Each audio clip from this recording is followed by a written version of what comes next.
I could say not Israel making any kind of commitment to, certainly not a two-state solution with Palestine, which was supposedly the historic Saudi hang-up, not even committing to a ceasefire, just simply saying, we're going to call this the Israel-Saudi-U.S. normalization agreement. And Saudi is so filled with desperation at this point that they'd be fine with it. And as long as you have Israel's name vaguely attached to this, it could, in fact, get through the Senate, could, in fact, be our first treaty commitment to a foreign country in like 60, 70 years. Hello and welcome to the More Freedom Foundation podcast. I am the producer, Rory McElhone. I make sure the podcast gets uploaded, and I am joined by the wonderful Robert Morris, who makes sure the podcast has content.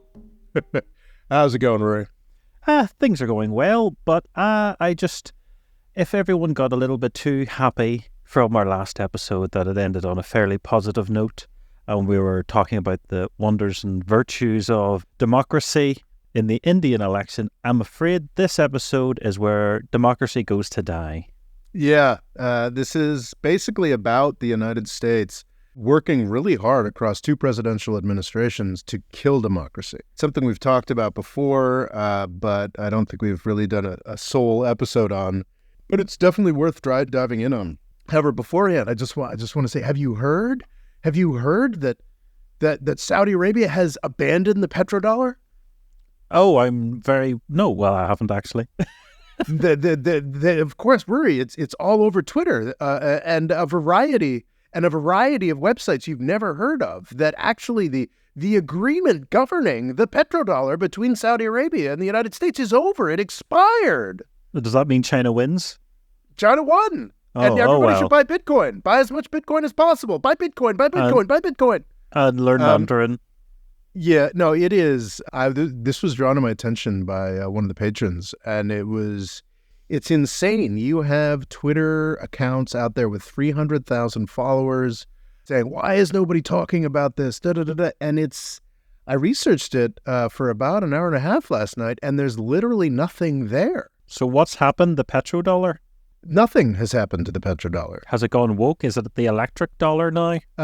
What's extraordinary is that there are YouTube videos talking about this. There are all kinds... With robot voices? No, like people putting their names on this, which is kind of extraordinary and frankly fraudulent. I was tempted to do a takedown, and I was like, honestly, the source material here won't exist a week from now because it'll be taken down because it's purely fraudulent. And the story, so far, I was able to put together... What's the fraud? What are they hoping to achieve? They're just hoping to drive up the price of Bitcoin so more people can sell. That seems to be the main... Bitcoin is now exclusively going to be mined in America, if Trump's to be believed. Yes, of course. It's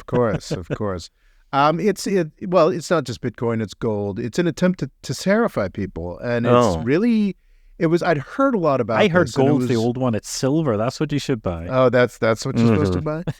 But it was really disturbing last night. That's why I was so grateful to this Patreon and bringing my attention to this. Just so disturbing to see Twitter weaponized in this way. I mean, this was a verified account with 300,000 followers talking, asserting this is what happened. And unfortunately, I'm occasionally guilty of this, but I think many more people are much more guilty of this. There's no underlying, people don't do the research, don't read the article that they're sharing. I read the article and there's just nothing there. There was a U.S. Saudi Arabia Joint Committee on Economic Development that was absolutely in the 1970s fairly important in establishing the petrodollar essentially, but this wasn't an agreement. This wasn't a Saudi Arabia commits to using dollars for this, that, and the other thing. I don't believe any such agreement has ever existed. It's simply the practice of, the petrodollar is real and it is true. Petrodollar recycling is a very real dynamic that was very important in establishing U.S. dollar primacy in the aftermath of abandoning the gold standard in the 1970s. But there's no agreement there. There was this joint committee between Saudi Arabia and the U.S., which involved the U.S. Treasury Department working closely with people in Saudi ministries to facilitate certain aspects of cooperation between the United States and Saudi Arabia and make it easier to build projects in Saudi Arabia and shunt money into the U.S.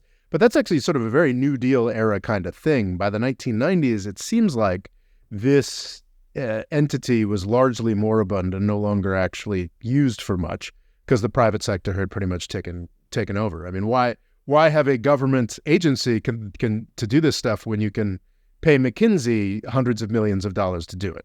And that's, so it's essentially the United States government doing what now consulting firms do.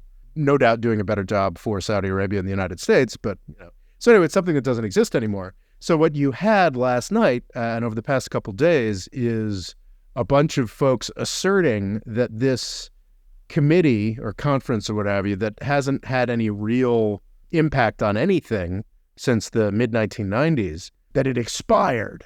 And there's, of course, no underlying, that may have actually happened, but I couldn't find any description of how that actually, it happened. There's no links to anything. It's just a bunch of like biz.news or news crap or, just non-existent websites repeating itself in no doubt AI-generated articles. And it is just really disturbing to see. I don't know, is Bitcoin up today? Was it successful? Saudi Arabian petrodollar exit, a global financial paradigm shift. Yeah. And no, actually, Bitcoin is down today. So it was not that effective, but it just really just disturbing to see just hundreds of thousands of people drawn into nonsense. It's just not. And I posted a video on Saudi Arabia and the topic that we're going to discuss today, a short this morning. And random people in my comments are like, well, the petrodollar just ended and if you go to Google and you type in petrodollar, all of the news results for the past 2 days are just cutting and pasting this nonsense about this committee expiring, which I'm not sure it actually expired. And it doesn't matter if it had, because it actually hasn't done anything since the 1990s. The petrodollar relationship between the United States and Saudi Arabia is not a treaty or a piece of paper that Saudi can just sort of withdraw from and say, oh, the dollar is over. It is simply the practice and the way that they do things.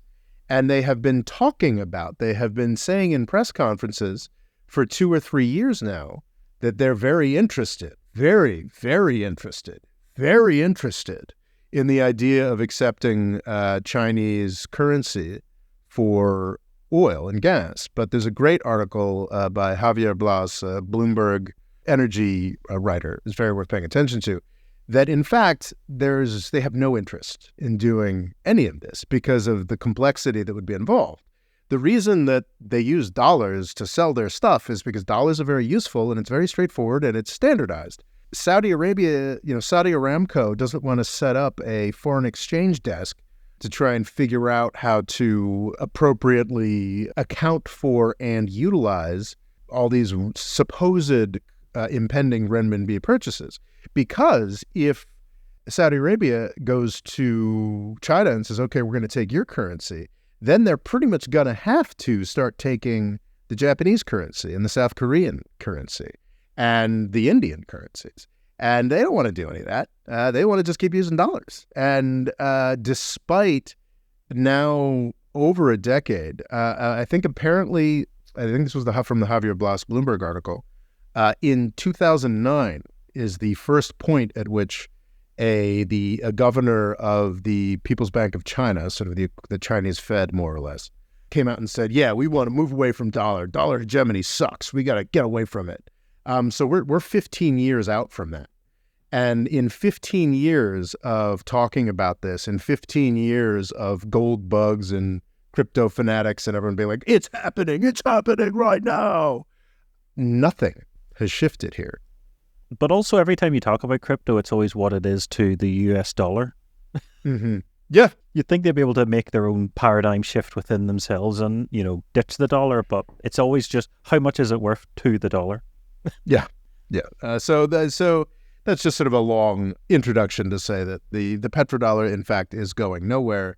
And it's very disturbing, frankly, to see the confidence with which a bunch of people are making these assertions that are based on nothing. It's just not, they're like, why isn't the mainstream media covering this? Because it's hogwash because it's not a thing that happened, and it is disturbing to look at.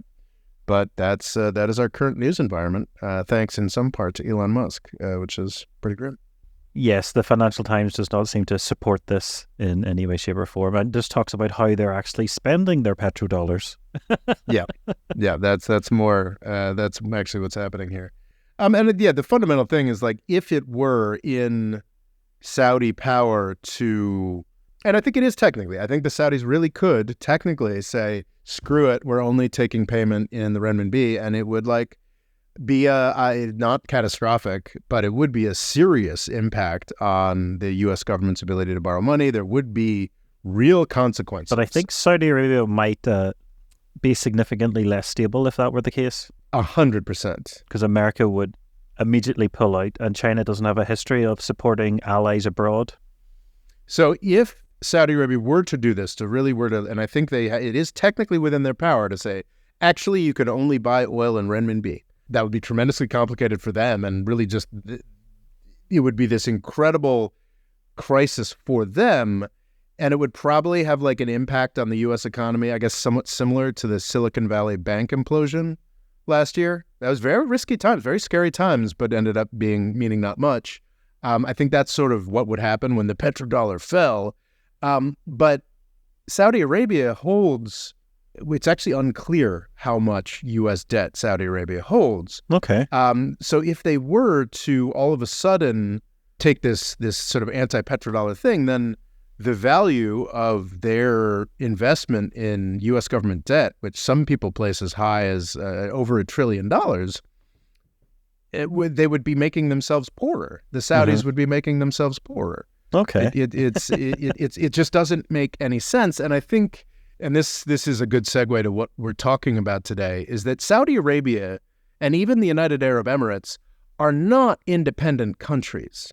They don't really function without U.S. participation. Yes, obviously the military harder edge stuff, but the incredibly deep involvements in U.S. markets, these are just U.S. colonies by other names. I think the main thing we intend to talk about today is this immortal, unkillable, nightmarishly stupid proposed agreement that now, unfortunately, has survived long enough to have a name.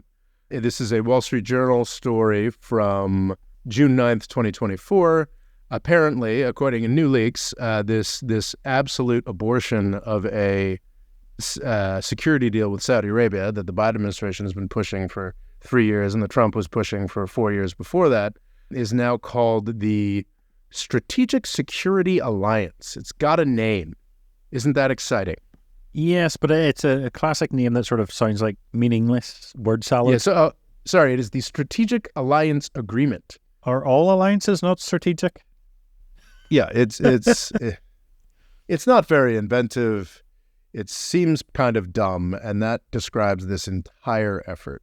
But what it is an attempt to formalize the unacknowledged fact that Saudi Arabia, the Saudi royal family, frankly, is just a U.S. colony and has no real independent viability outside of U.S. protection.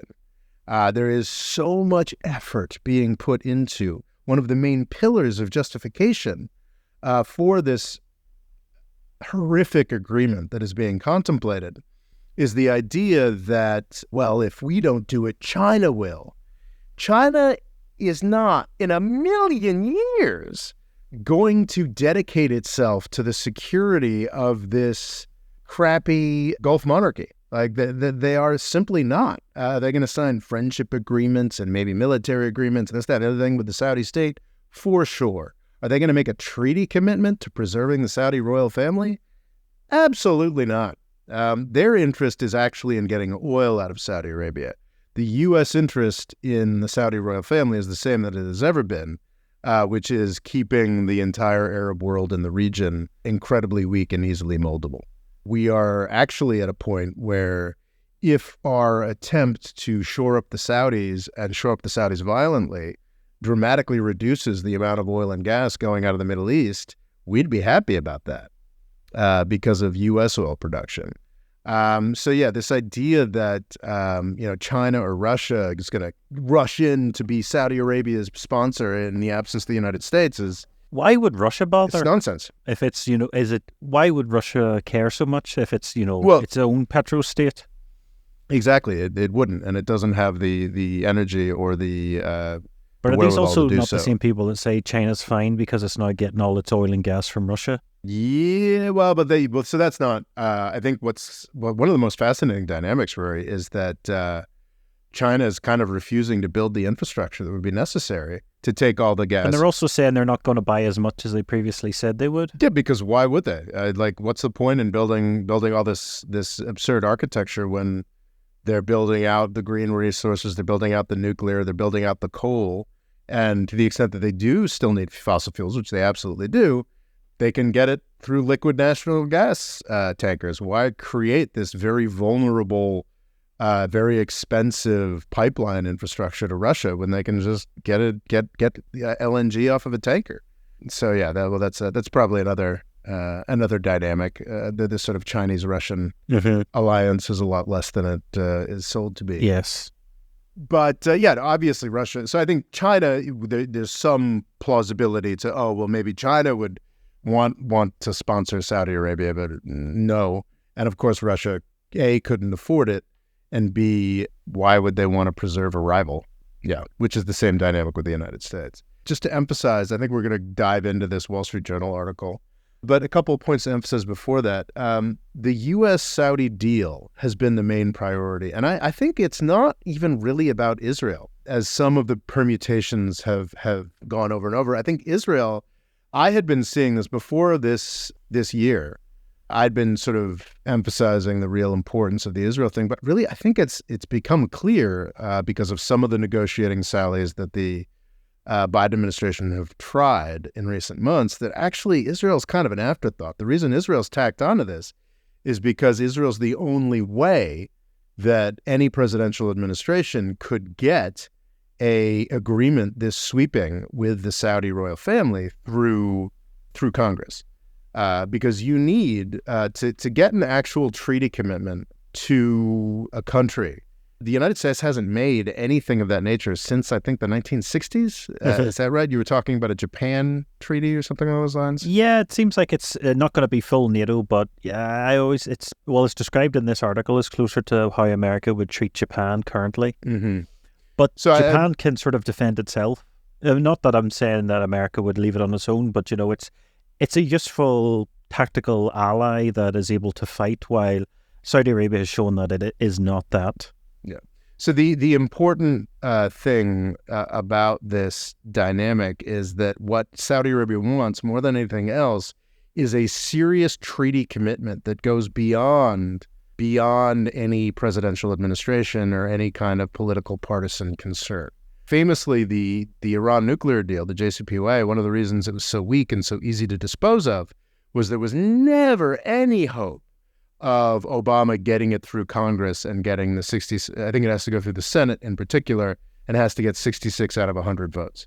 Saudi Arabia, they are like the 9/11 people, elements of this deal. Well, that's what I was surprised about this article, was basically saying 15 of the 19 hijackers were from Saudi Arabia. Mm-hmm.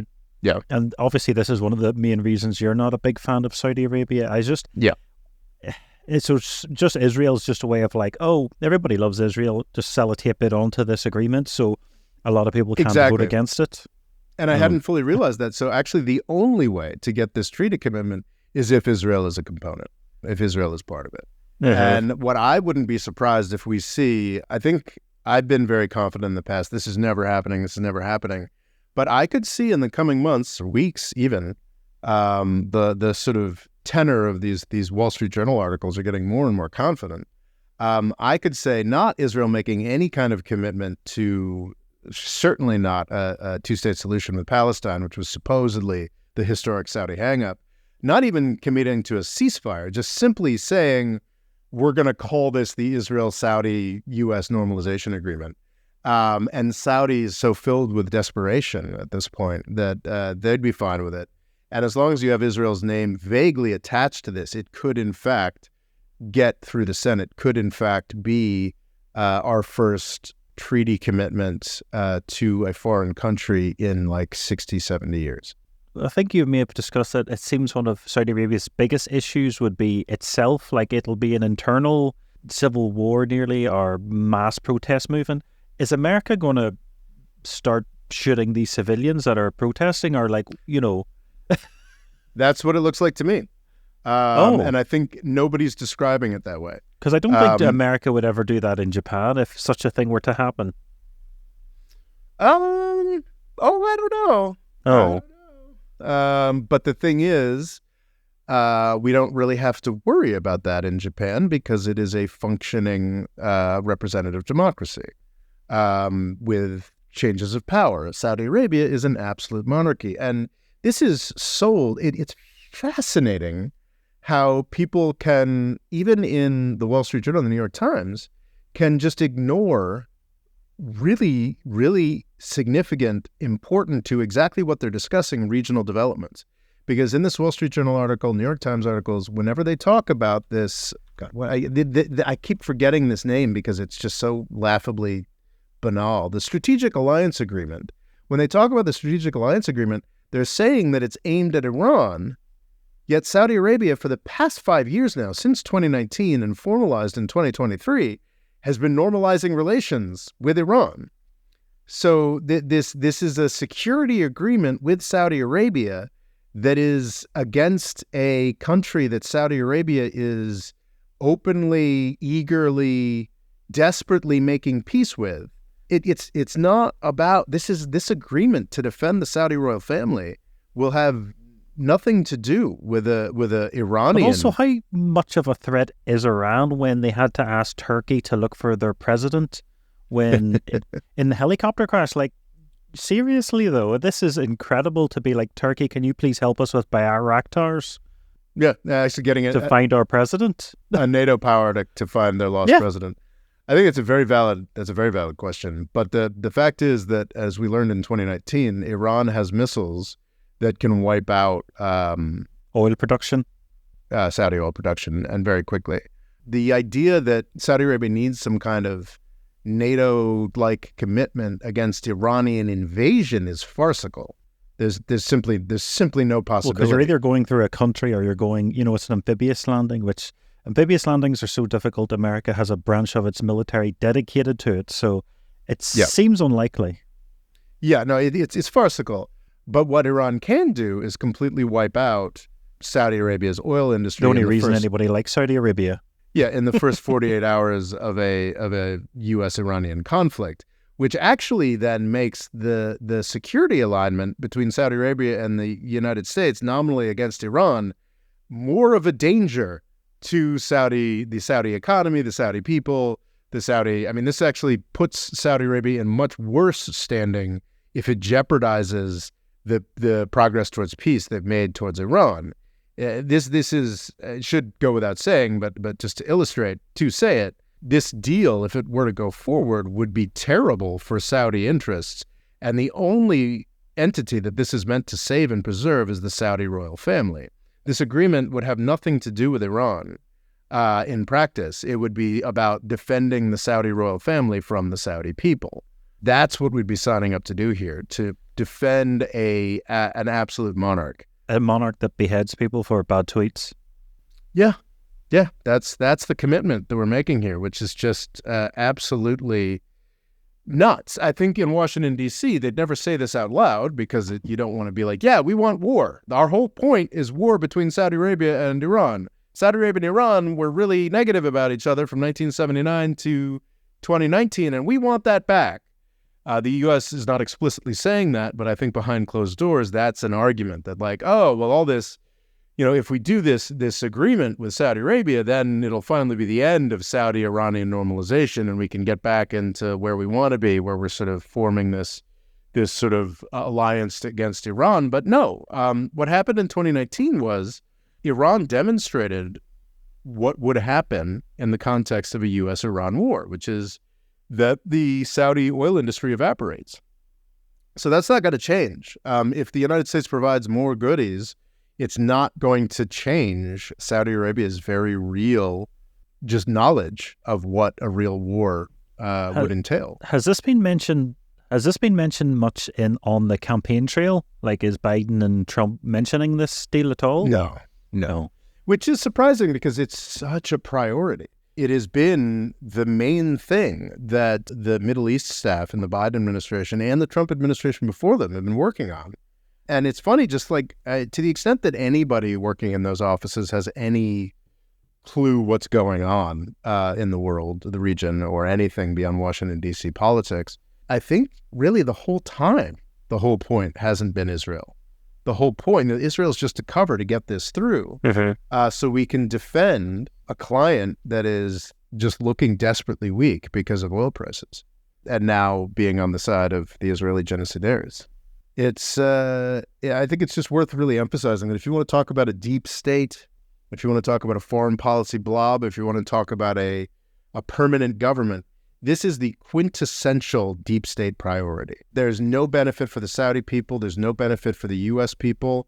In fact, for the U.S. people, there's a great danger of getting drawn into, I mean, it would be horrific and awful if the next $1 trillion U.S. war in the Middle East was with Iran. That would just be such a historical calamity. But it would be so much worse if the next $1 trillion commitment was to defend the effing Saudis, you know, like it's just the guys who did 9/11, like it's just, but that is what our government has desperately been trying to do. I think it's very easy to look at this and take a standard knee-jerk anti-Zionist approach and be like, oh man, look, government being run by Israel. But look, the more I look at this, the more I'm like, actually the Israel components of this proposed deal are just a smokescreen to get it through the Senate, so that the U.S. military-industrial complex can continue to defend the guys who did 9/11. It's mind-boggling, but that's where we're at. Maybe at this point we should just turn to the Wall Street Journal article that came out on June 9th, and I found so disturbing. I feel like we're a broken record on this. Yes. Like we keep talking about what a terrible idea this deal is. This deal, so basically the United States, in return for Saudi and Israeli normalization, offers a treaty commitment, a NATO-style treaty commitment to the Saudi royal family security. And I'm not sure what the current state of the deal is, but most versions of this deal include also a much more open approach to helping the Saudi nuclear industry, essentially saying, the commitments that the UAE and South Korea made to like safe non-proliferation safeguards around your nuclear industry, Saudi Arabia, you don't have to do that. So that's the deal here. And it's just, we've been talking about this throughout the Biden administration because that's been all the Biden administration has wanted to talk about. Spearheaded by Brett McGurk, a guy so bad for the region we did a whole podcast episode on, who was also spearheading this effort during the Trump administration and the Obama administration. And I guess he was in the Bush administration, but I think he's around my age, so he was too young to be driving the bus during the Bush administration. But that's, he has been more or less the face of U.S. Middle East policy for 20 years, and this is under every president, and this is what he wants, and it's just a bad effing idea. So that's why we keep talking about it, because the freaking Biden administration won't let it go. Does Saudi Arabia want nuclear weapons and a nuclear power station, or is this just something America wants to make money at because it has the expertise that Saudi Arabia doesn't? I think the second that Iran gets a nuclear bomb, which the United States, John Bolton, the father of the North Korean nuclear bomb, may also end up being the father of the Iranian nuclear bomb. The second that Iran has a nuclear bomb, Saudi Arabia will want one as well. And absolutely, in that context, it makes it insane that we would be like, yeah, of course, let's give Saudi Arabia access to all kinds of nuclear technologies. Obviously, we're not saying we're going to give you the bomb, but we're going to give them a whole bunch of the technologies and materials and resources that we're currently trying very hard to restrict Iran's usage of, because of the potential for proliferation into a weapon. Could this be a security risk in the sense there's probably an Iranian spy or two in Saudi Arabia that might be able to get their hands on such information? Well, I don't think anybody thinks that Iran lacks the information to have a nuclear bomb. The raw materials, is it? No, I think they've got the information, they've got the raw materials, then they've got the technology they need to enrich the raw materials to the extent that it needs to be enriched to build a bomb. They could build a bomb as soon as they wanted. The only thing holding Iran back from building a bomb is the fact that Iran doesn't want to build a bomb and hasn't wanted to build a bomb for 20 years, because they know that when they build the bomb, that just sort of puts them beyond the pale, and would give Israel and the United States the excuse to. It's an interesting dynamic with Iran, where and for China as well. China has worked pretty hard to have different European and U.S. policies. So, well, obviously, whatever Iran does, the U.S. and Israel are just going to be constantly aggressive and constantly trying to destroy them. If Iran goes ahead and does a nuclear bomb, then Europe will get in line between the United States in most cases, but will push against it, will try to provide different avenues to Iran. Instex was a failed effort, but the reason it failed was one of the reasons it failed. So Instex was the attempt to get around U.S. sanctions, the European attempt to get around U.S. sanctions on Iran. One of the reasons it failed was because Iran, after an Israeli assassination of an Iranian civilian in Iran, decided to start enriching again. So Europe actually really cares about this nuclear issue with Iran. It doesn't just hate Iran irrationally the way that Israel and the United States does. So that's one aspect holding Iran back from a nuclear bomb. But it's not a technical. I don't think anybody thinks there's any kind of technical. Some neocons are claiming, well, Iran's actually already had a bomb for 20 years, because that was 20 years ago that they started talking about Iran being a week away from a bomb. Because isn't that something like Israel has, which is sort of it jokes about having a bomb, but we don't know if they have one or not? No, we definitely know they have one. Okay. I think it was a open secret for years that they have one. What they're doing now is they're just letting the pretense fall. They're more and more openly talking about it, whereas, in the 90s, it was like, oh, of course we don't have a bomb. Now it's sort of like, yeah, we'll just nuke you. Well, oh no, we don't have a bomb. We'll nuke you. We don't have a bomb. We'll nuke you. So it's sort of the security concern with giving nuclear technology to Saudi Arabia is that they are the 9/11 people. It is 20 years after 9/11.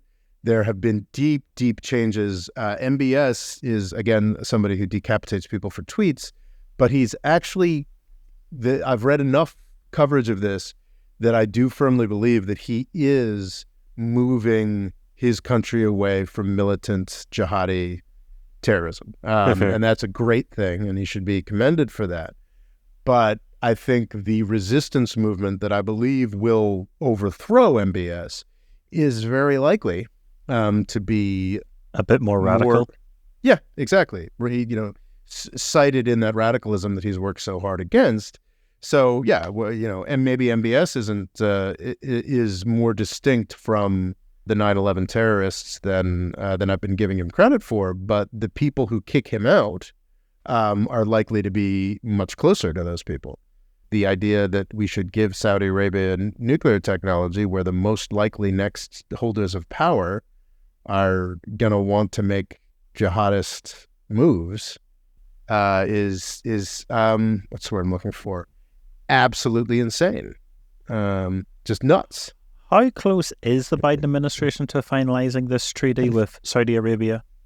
Well, that's the question. And because it's, if you look at the Wall Street Journal is like the Washington Post, like the New York Times, has writers and folks who editorial staffs that sort of, will provide the messages of the U.S. government. Now, if you look at the May headline is, U.S. says historic Israel-Saudi normalization deal within reach, but Israel might balk. So that's May 2024. Just 3 weeks later, we've got U.S. to offer landmark defense treaty to Saudi Arabia in effort to spur Israel normalization deal. And I think this is the change that we've seen just over the past month, whereas in this May headline, well, Israel still got a veto on this. Now it's sort of like, we might just offer this landmark defense treaty on the hopes that it might be helpful for Saudi-Israel relations at some point. And this June 9th, 2024 article is just real. I mean, it's not hypothetical. It's not Israel might balk. It's United States to offer landmark defense treaty to Saudi Arabia. Is Israel very keen for this deal, this treaty? I think Israel, I think Benjamin Netanyahu knows that this would be seen as or portrayed as a win for a U.S. president, because there still are, let me be very explicitly clear, this deal would not contribute to peace in the Middle East one iota. It would make things more dangerous and more violent. It would not even contribute to Israeli interests, because if there is a Saudi-Israeli normalization as a component of this deal, it would be Israeli normalization with the Saudi royal family that is likely to get kicked out, or is likely to be sort of the... But they could go to exile in Israel. Would they not enjoy that? Yeah. So it's actually worthless, or actually net negative to Israeli security. However, because, as you can see by the way that this is pitched in U.S. media, the way that the Trump administration talks about it, the way the Biden administration talks about it, is that these Abraham Accords type deals, these things are somehow good for peace in the Middle East, where, you know, their main product is October 7th and the ensuing horrors. The U.S. media is still selling this as some kind of positive, which is insane as far as I'm concerned. But no, so this is bad. But I think Netanyahu acknowledges that this would be seen as a victory and portrayed as a victory for whichever U.S. president it is given to. So I think Netanyahu probably is holding out to give this to Trump. But if it's going to help him do another couple weeks of genocide, hold on to power for another couple weeks in Israel, then he might not get out of the way. He could. I think we've got, by the end of this month, Netanyahu is going to be addressing Congress. And the Biden administration, with the full court press and the Wall Street Journal and other military-industrial complex media outlets, could be teeing up a Netanyahu announcement of this at the Congress, which would put dramatic pressure on U.S. senators to put forward this treaty agreement. Which president would Benjamin prefer? Oh, Trump. No question. Okay. Yeah. And it's not about benefit for Israel. Benjamin Netanyahu is a spectacularly corrupt political figure who is more about U.S. national security establishment and U.S. defense companies than he is about Israeli interests. It's fascinating. I was criticized for watching this much of a Tucker Carlson interview or what have you, but Thomas Massie, a libertarian member of Congress, the only Republican that ever votes against Israel for anything, was interviewed at great length on Tucker Carlson's Twitter show. And I'd long post my libertarianism, but Thomas Massie, there's a segment that I think you can just click on where Thomas Massie just sort of talks about AIPAC for a while, the American Israel Public Affairs Committee. And one of the assertions he makes, which is something that I've been saying for years, but it was very validating to hear from a U.S. congressperson, is that, like, you know, in a U.S.-Israel war with Iran, like, tens of thousands of Israelis are going to die, even if they win, even if Iran is quickly defeated. It's going to be horrific. AIPAC, like Netanyahu, because both are just creatures of U.S. defense companies, want that. The Israeli public, the Israeli military, don't want that. They don't want tens of thousands of dead Israelis. Netanyahu and AIPAC and the rest of the U.S. military-industrial complex really want that war. So, and Donald Trump is very much a part of that same corrupt... I think you can construe Donald Trump's running for president as mostly being about resentment at not being part of the elite, despite being wealthy, despite being famous. He's part of a elite, just not the elite. Well, now he's very much part of the elite. Oh, yeah, definitely. But I still think, I kind of am reminded of his mother, who English was her second language. She was born on a Scottish island, so Scots Gaeilge was her first language. And I didn't know that. She came into wealth, but she didn't really know, I guess like a lot of people maybe come into wealth, they don't know how rich people behave, so they kind of just sort of put on a show. And I feel like there's a lot of that in Trump, where although he is very much in the establishment, he doesn't quite feel like he's quite there and feel like he constantly has to push forward and fight against something. I think it's a little shitty on my part, like being a guy from Greenwich, Connecticut, who's, had family in the U.S. from the 1600s. So this is kind of shitty on my part. But like the way to refer to him is sort of Donnie from Queens. He's just this trashy, sort of fresh off the boat thug. And I think his entire public career, that's kind of a gross, I think that's gross and snobby of me to refer to him that way. Okay, it's one I'm not aware of. Yeah, I mean, people love this idea, and certainly compared to Britain, it's very easy to provide the illusion that there's no class in the United States, and that's simply not true. The part of my visceral disgust with Trump is class is very good at hiding itself in America. Yes. Quite often, you'll see millionaires that dress very much just like working class Joes, or even go out of their way to dress a bit worse. Because, when you even consider the likes of the billionaires in Silicon Valley, it's generally just hoodies, jeans. There isn't the same prestige, but they're still in control. Yeah. And it's not the Silicon Valley elites or whatnot who I think definitely portray themselves as more insurgent, though. There are a lot of Harvard degrees among those rich folks, so they're not actually that insurgent. But a lot of Donald Trump's sort of public career, and certainly his run for president, has been desperately getting away from that Donnie from Queens image and being like, no, I'm at the heart of these things. And you know what? He's won. He's done that. Certainly, the writers at The Atlantic and the folks who run cable news are antagonistic to him. But, you've got every banker. I think didn't Jamie Dimon come out and sort of halfway endorse him? You've got the people who run the big banks, the people who run the big clubs, like all the CEOs who sort of snorted and laughed at Donald Trump are coming around and kissing his ass. And that is, Donald Trump has arrived. I think a lot of Silicon Valley is as well. He seems to be getting a lot more popular. Yep, Donald Trump, he is incredibly popular with rich people, Rory, because... He reduces their tax? Well, he reduced their tax, and Biden has promised to make the math for, I think it was 2019, or was it a little earlier, 2017, to make the tax cut math work at all for the Congressional Budget Office going forward. They had to have an expiry in them. There's an expiration date on Donald Trump's tax cuts. If he gets elected, they will become permanent. Biden doesn't have to pass anything to end that tax cut, to essentially put taxes back where they were during the Obama administration. So that's the main thing. When you see what a bunch of percentage were they at exactly? And what will they? Well, it varies. It depends on the marginal tax rate. It depends on what we're doing with AMT. It depends what we're doing with deductions. Every tax reform is tremendously complicated because the U.S. tax code is tremendously complicated. Well, I've heard it's deliberately complicated, so there's lots of loopholes for the wealthy people.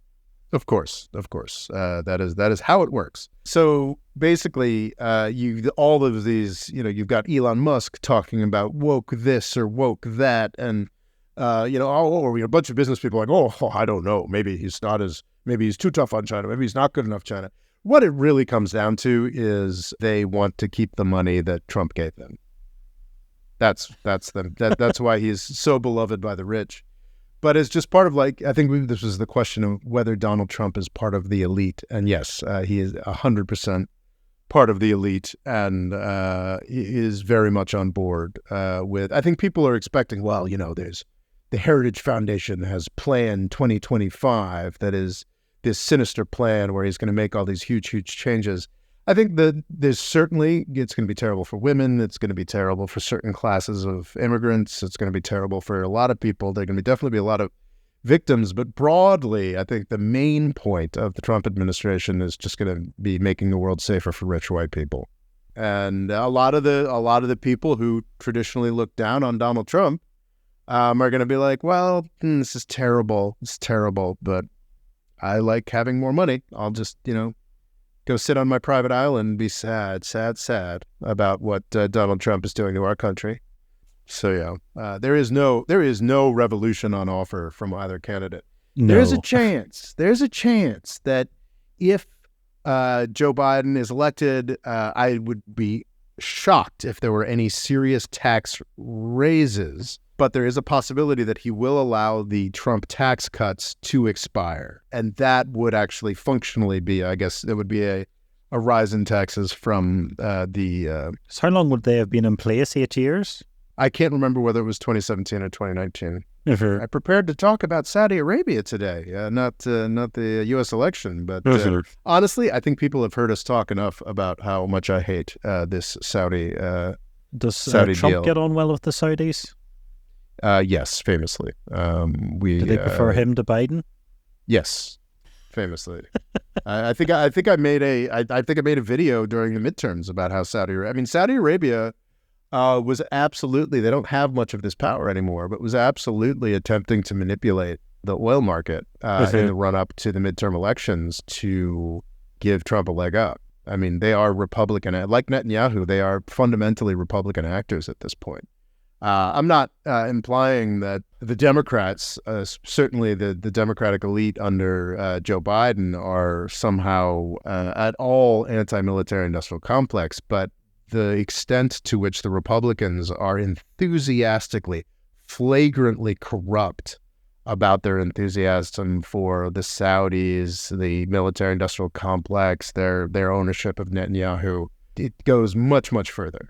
Whereas Biden and the Democrats are at least going to pay lip service to the idea. Like, there was a UN Security Council resolution in recent weeks calling for a ceasefire in Israel-Gaza. It's definitely toothless. It's definitely sabotaged by the Biden administration in weird ways that I'm having trouble wrapping my head around. But there was at least a resolution calling for a ceasefire. There would not be one under the Trump administration. Is this very Pentagon-focused? Like, is this something they're, spearheading? Or are they just going along for the ride? They're going along for the ride. I think that there's just different, we've got $1 trillion a year we spend on defense. There is a wide range of political actors pushing different aspects.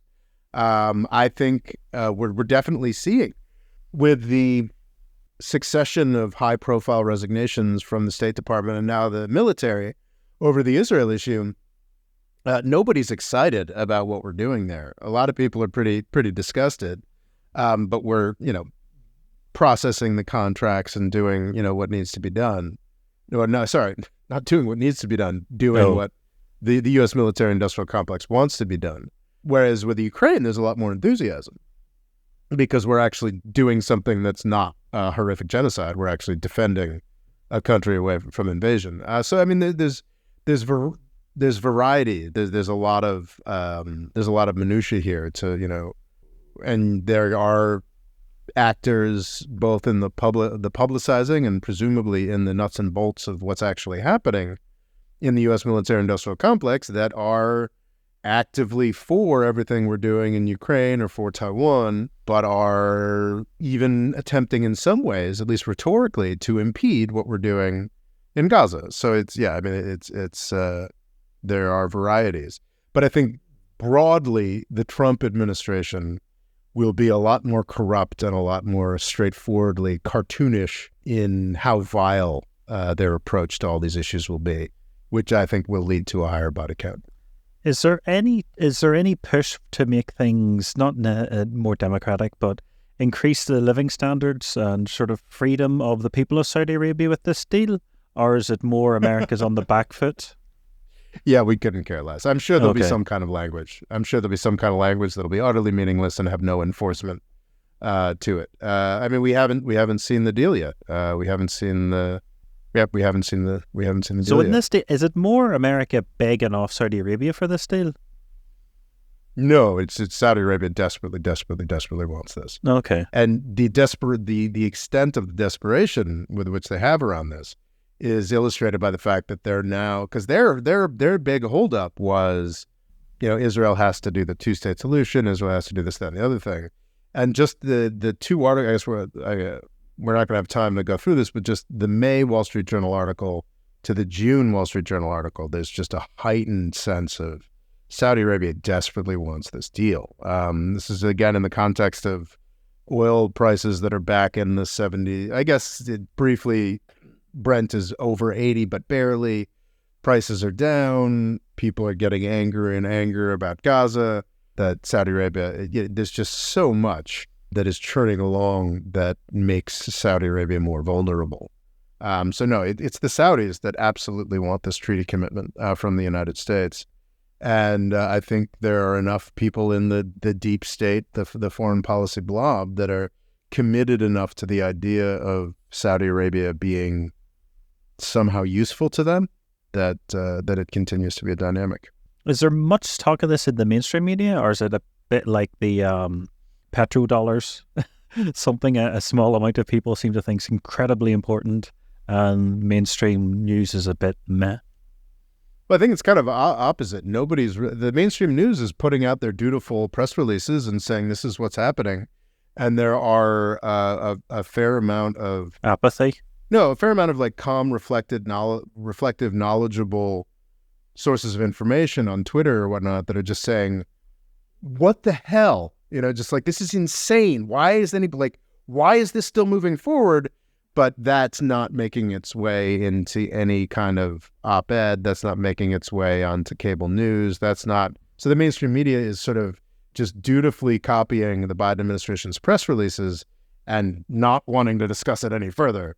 This actually is kind of what the Saudi petrodollar disappearance thing pretends to be. Like, this would be a serious, damaging, seismic shift in U.S.-Saudi relations, and nobody's talking about it. Yeah, there are no Twitter accounts with hundreds of thousands of followers putting out information or misinformation about this. It's just nobody's talking about it, which is disappointing. And I guess we've done our part to try and correct. Could people in America contact their senators or anything about this? That'd be good. Yeah, that'd be good. People should. This is insane. Like, a simple question is, why are we signing a treaty to protect the 9/11 people? That's your title. That's no. I mean, that's a simple question that I think should be asked to every senator. Why are we signing a treaty to protect the 9/11 people? Yeah, I think you're right. That's the title of the episode. Yeah, the treaty to protect. If you're sending your email to your senator, that's the title. Why are we helping the 9/11 people? Yeah. I think that makes sense. It's one, when you put it bluntly like that, I can't see either party thinking, we should help the Saudi. Well, the only way to get it through is to make it about Israel. Just say Israel enough times. Exactly. And it won't help anyone in Gaza, sadly. Not even a little bit. No. All right. Email your senators. You've been given a task, and we'll catch you next time. All right. Thanks much. The More Freedom Foundation is also available on YouTube and TikTok. Rob's Twitter is RobOLaw, and he's also written a book called Avoiding the British Empire: What It Was and How the US Can Do Better. And music provided by Kevin MacLeod.